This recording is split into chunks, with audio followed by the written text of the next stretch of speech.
各位朋友，大家好，歡迎返嚟大叔說三國。今日大叔想同大家講個其實好貼近現代人嘅問題。人生最難嘅唔係冇路揀，而係你面前有兩條路，一條穩陣，一條危險，但偏偏真正改命嗰條，通常都係難行嗰條。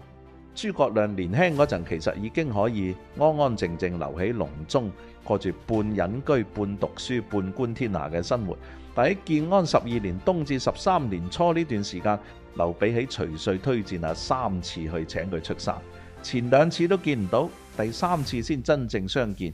而當時諸葛亮大概只係27歲，卻已經喺同劉備嘅對談入面提出先取荊州再取益州，聯孫抗曹，待時圖取中原嘅整體藍圖。呢個就係後來極出名嘅隆中對。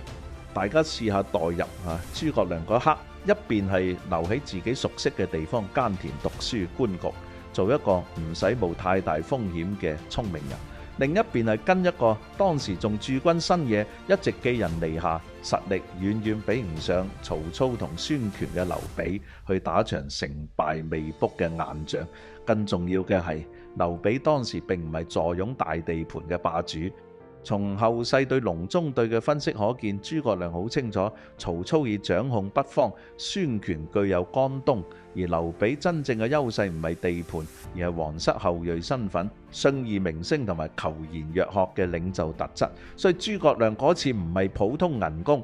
佢其實問自己，我係咪願意放棄一個可控、舒服、唔會出錯嘅人生，去換一個雖然艱難但有可能改變時代嘅位置？如果由易經角度睇，大叔會用屯卦去理解諸葛亮呢次決定。屯唔係筍，唔係爽，唔係一開波就見到結果。屯係萬事起頭難，係有潛力，但一定伴隨混亂、阻力、未知同壓力。諸葛亮之所以勁，未必只係因為佢聰明。真正高級嘅地方係佢唔係見到條路夠安全先行，而係見到一件事雖然難，但方向啱，格局夠大，人物值得跟，於是肯將自己投放落去。好多人都想等準備好晒先出發，但易經一路講緊嘅智慧係，好多時你唔係準備好先上路，而係你上咗路先慢慢成為嗰個配得起大局嘅人。呢段故事對現代人最有用嘅唔係教你盲目冒險，而係教你點樣分辨究竟你而家面前嗰條難路係死路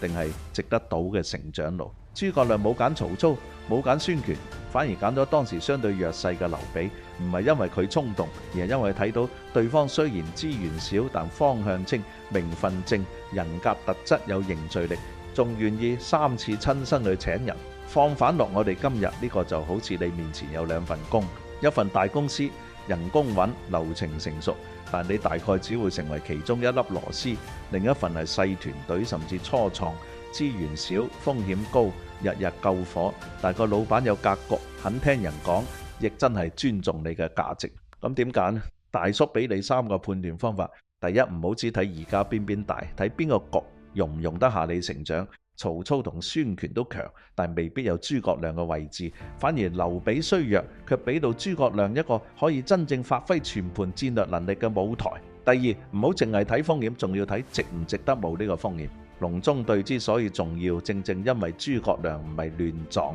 而係一早已經將敵我形勢、經益佈局、聯吳抗曹同日後進取中原嘅路徑諗清楚。第三，睇人，一個領袖肯唔肯為人才放低身段，往往決定咗你跟佢之後會唔會白白消耗。而三顧草廬本身之所以成為後世成語，就正正係因為劉備求賢若學，肯親身反覆拜訪諸葛亮。所以諸葛亮最勁嘅地方唔止係佢識計天下，佢更勁嘅係當人生有一個安穩同一個困難嘅選項擺喺面前，佢有能力分辨邊條路只係舒服，邊條路先真正通向自己應該成為嘅位置。人生好多重大抉擇都係咁，你未必一開始就知道結果，但你可以問自己3句：呢條路有冇格局？跟緊嘅人值唔值得？而我10年後會唔會感激今日夠膽行出去嘅自己？各位朋友，留喺茅廬可能好安全，但係走出茅廬先有機會寫自己嘅隆中對。呢度係大叔說三國，我哋下集再見。